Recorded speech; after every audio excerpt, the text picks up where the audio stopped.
Dear friends, let us continuously love one another because love comes from God. For God so loved the world that he gave his only begotten Son, that whoever believes in him should not perish, but have everlasting life. Dear friend, let us continue this journey of love together and forever.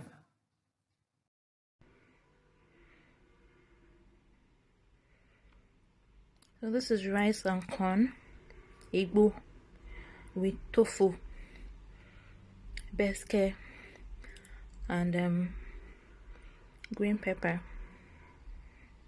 My gift.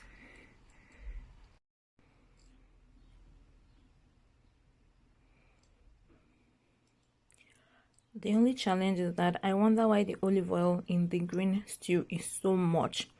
Like, that olive oil is so much.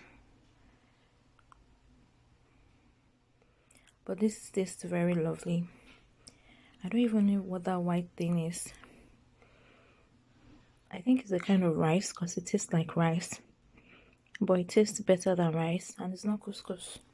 I think it's just the shorter. It's a different kind of rice, but it's definitely very yummy. So this one is really so nice, and I'm grateful to God for all my gifts. So the first time I had this like vegetable in the US was at a Black American party, a birthday party of my sister's called in church. And you will not believe it. Why would you be scanning spinach? Why would you be scanning spinach? Then it was now so, I don't know, it wasn't edible, and nobody can convince me that that thing is healthy. Although definitely Americans have perfected the art of canning food and still making sure it's healthy. Even when you look at the tomato paste we use in Nigeria, it's 28% tomato paste. But here in the US, it's tomato. Like, they've perfected the art of canning food. But I'm grateful that this spinach is not the canned one. This one was made, like, handmade. So definitely, I guess they blanched it with hot water, and they put these onions and probably steamed it a little, because that's how, the way it's tasting in my mouth, that's the process that was used to make it. I'm a pro. If I taste something mole soft, I can tell you how they cooked it. It's a gift. It's a gift. It's a skill. You cannot buy it in the market. So that's that. So it's really good. It's something you can do in your home in Nigeria. Because now you go to Italian restaurants, now you go and pay 195 for gbege. Better cook it at home. Buy Alfredo sauce. Put your pepper, oil, chicken, steam it on non-stick pot. Put the Alfredo sauce. Mix in your parboiled spaghetti. You go and waste 9,000 in Italian restaurants saying you are trying to make people feel bad. Gbese. If you can afford it, but if you cannot afford it, no need to be jealousy, waste to sit in your house and cook your own. Kilo did. And this one, as you can see, is chicken. So there's something here in America, or maybe in developing countries. Hey, if you go and give somebody food and they swallow bone, if you give people food and they swallow bone, you just spend the rest of your life in jail. So you have to remove all the bone and all the big bone of the chicken and all the small bone of the fish. So if you know what's good for you, you cannot give American food and give them the iton with the bone. No. They will be looking at you, say, take the iton now. You people will just be staring at each other. You have to cut it into small pieces. So now that's the chicken, and you know the reason why they made the chicken this way, so that there will not be anybody will not have life problem, so that we will eat and nobody would have to go to jail after the food. So yeah, this is chicken and veggies, protein, vegetables. I think it's, although definitely, is this balanced? If you eat this spinach and onions with this chicken, I think this is like a balanced diet. If you can discipline yourself to eat this without looking for a bar or amala or rice, although I might still prefer a little rice by the side, just tiny. But eating this alone is a healthy meal. It's a healthy meal. And for this chicken too, you see that they wrapped it with there's pepper inside it. And so you can add some maybe ginger, garlic. Just cook your chicken this way and eat it with vegetables, with onions. Voila. Le manger, le manger. Tu es le manger. Oui, le manger. Pascal est le manger. Oui, oui. Je vais à la salle à manger. Our GSS2 song. Où allez-vous? Je vais à la salle à manger. Répétez, je vais à la salle à manger. Who say I cannot speak French? What am I speaking? Où allez-vous? Je vais à la salle à manger. Répétez, je vais à la salle à manger. Je vais à la salle à manger, manger. Salle à manger, salle à manger. Alright, bye guys. So that's spinach and chicken. And you can make this at home. All the Italian food, you can make it at home. Don't let anybody bobo you. Bye for now. Bye for now. I'll be back. I'm not going anywhere. I'm jumping in right away. Somebody just asked me a question by Bluetooth. Thank you for that question. That's a very, very good question. In fact, thank you so much for asking that question. It's a very, very good question. So if I blanch my vegetables now and I squeeze out the water, what am I supposed to drink with the water? What am I supposed to use the water for? Of course, you are to drink that water.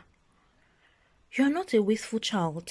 You're supposed to drink that water because most of the nutrients have gotten into the water. You're supposed to drink it. Now, how will you drink that water? Now, you can drink it by either mixing it with some pineapple juice or any other. You can blend it with a banana. But if you cannot drink it that way, you need to mix it with something that will make it drinkable for you. If you pour that water away and I forget to know, so what do me so don't the water, please drink the water.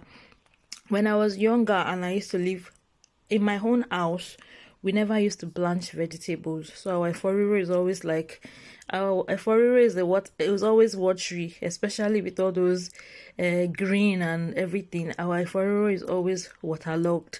But I used to live in a family that they used to blanch their vegetables, so anytime when I blanch the vegetables, I would drink some of the water. I would not say, Shebi, if we were cooking it in the soup too, I would drink some of the water. I'm not meant to. It's not that it's me that would drink all the old water.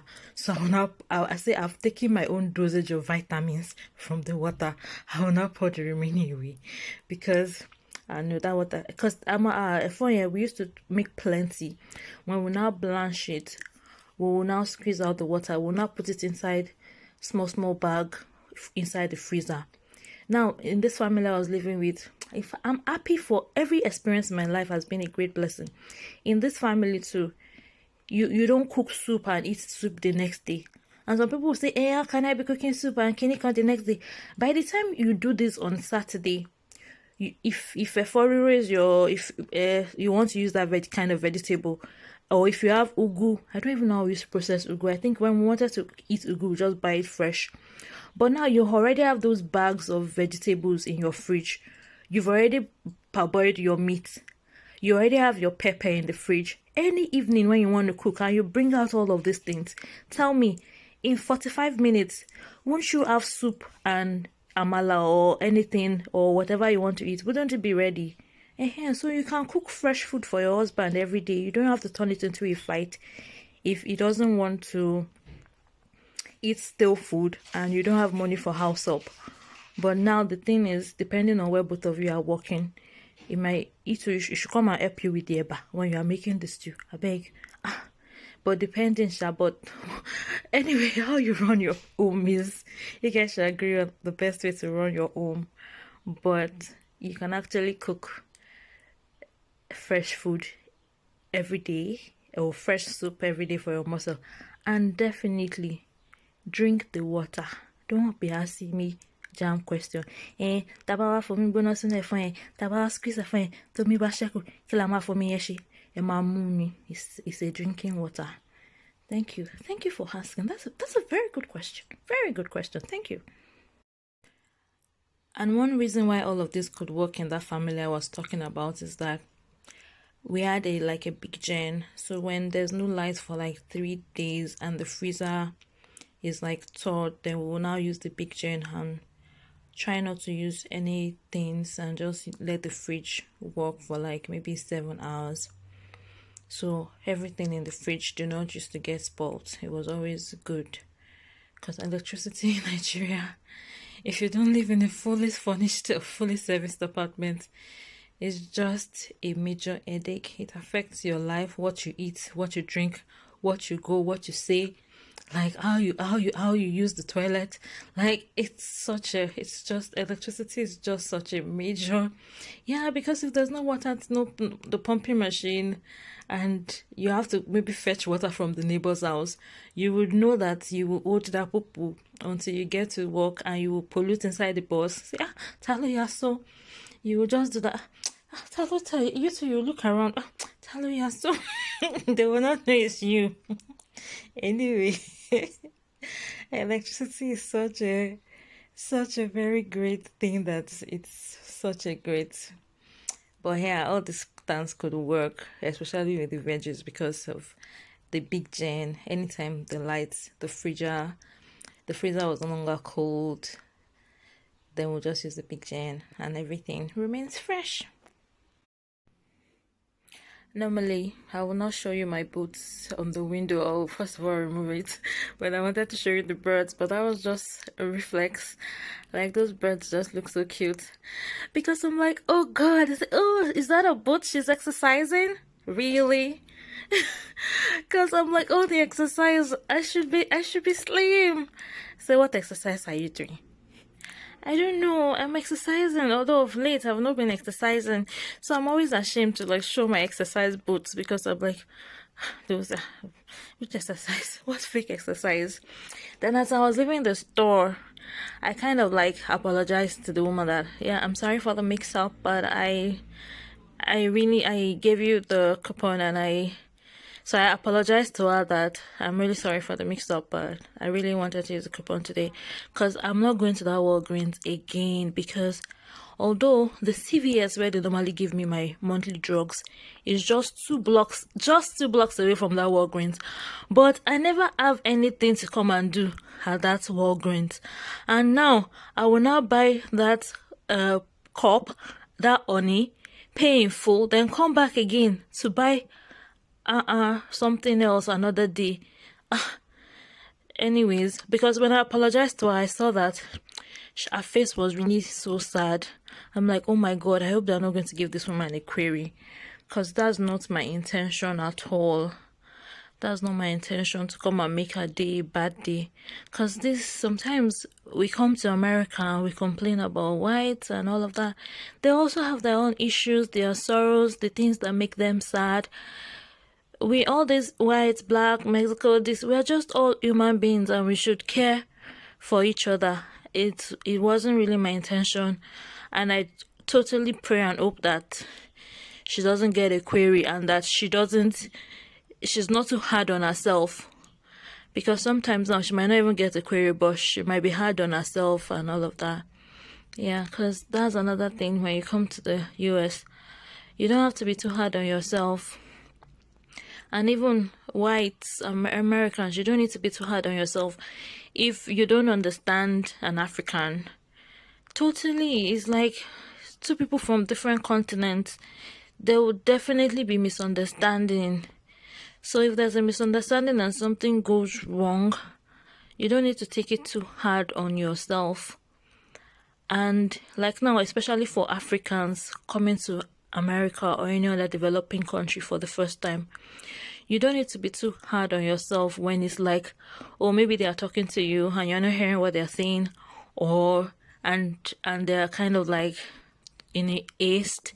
That's their culture, and you are coming to a new place. It's part of your preparation to kind of understand what that culture is like. And hopefully maybe this my video is, and all this my talking to soliloquy, hopefully I will get followers on YouTube. It's just to encourage you to just prepare yourself for America or any developing country you're going to, in a way that the things that shock you in that country do not become a source of sorrow and sadness for you. And my most important lesson is just be happy. Whatever happens during the day and you feel, okay, maybe I did something stupid, or I just forgive yourself and just let it go, so that it doesn't carry over to the next day and you're just bitter and angry. And I really pray and hope they don't give that lady a query and that she's not angry with herself. Because in my heart, I feel like she's not happy with herself. And I'm like, it's just a little mix up. And thank God the other lady had helped us clear it. But I'm like, when they say the American culture has no forgiveness, when people tell you things about America, you understand. That thing that happened today, if that other lady, although both of them are white, I don't know if maybe this one is Mexican or American, but both of them are white. If that other lady reports her to her superiors and it's there on her record, it might really be a negative thing. I just hope that they don't have beef and that it just ended at the counter.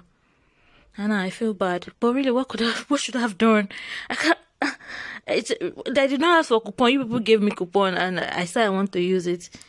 It's the lady that. Anyway, I think I take some blame in the issue, but I put everything right in front of her, and I said, oh, I want to use a coupon for the honey.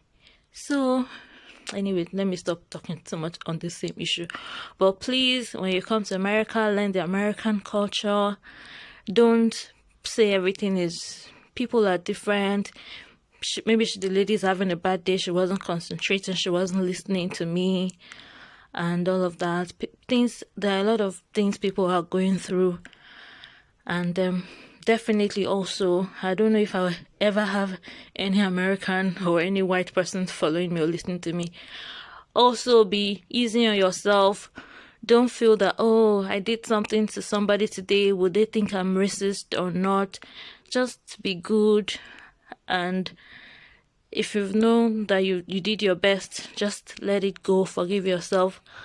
The only guy that I would say is a racist was the one that came the other day to our door and could not tell me sorry. But later on was apologizing to my white roommate that is a girl. So that one too might just be a boy trying to so that this white girl will think I'm a cool person. But you cannot apologize to me because I'm a black blob of shit, right? Anyways. Solo. What does solo even mean? It means that I'm going for now. Definitely I'll be back again in the next second. Voila, here again. So this is unveiling my last meal of the day. I might not finish it tonight. Initially, when I first came to the US, olives was like the most stressful, annoying, terrible tasting thing I've ever tasted. But you don't eat it alone. You eat it with other things. So, as in, people will be advising me on how to eat the olives, that by the time you eat it with other things, you don't feel the taste. And that is it. When you have something that you think is not so palatable and you want to eat it, you need to find something that is palatable to mix it with. Just like the spinach water. Look for pineapple juice, like mustard, and these olives were just the most terrible things I've ever tasted. So now this is supposed to be salad, but I wasn't in the mood, so I just pointed to anything. So there's you can see spaghetti, you can see some potato salad, then a sprinkled onions, green pepper, olives with the cream. So that's that. This doesn't look like an healthy food because of the pasta and the potatoes salad. But yes, this is my salad. But I might not eat it. I might not finish it today. Like, I'm really trying to watch my weight. See, with all the food you ate today, hope people can see that my plate is tiny plate.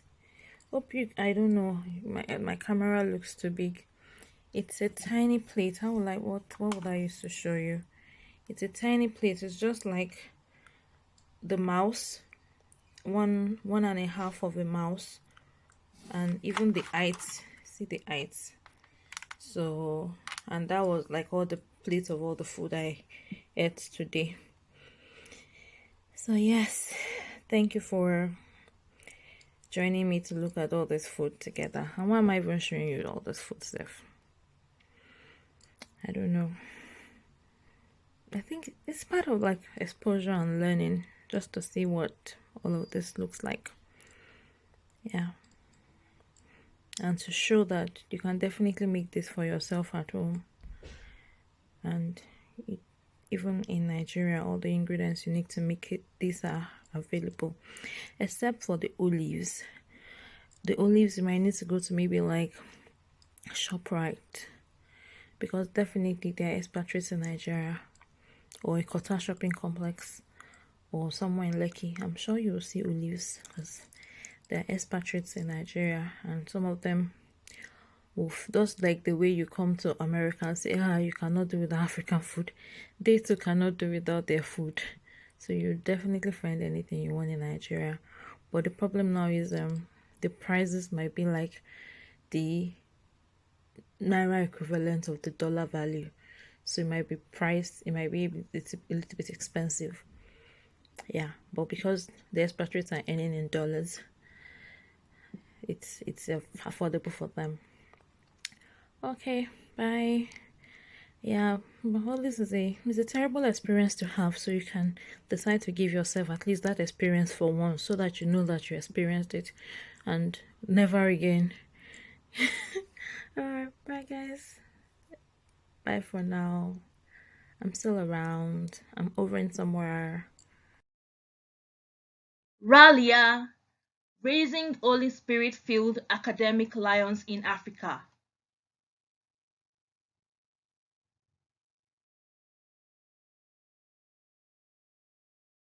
A city set on a hill.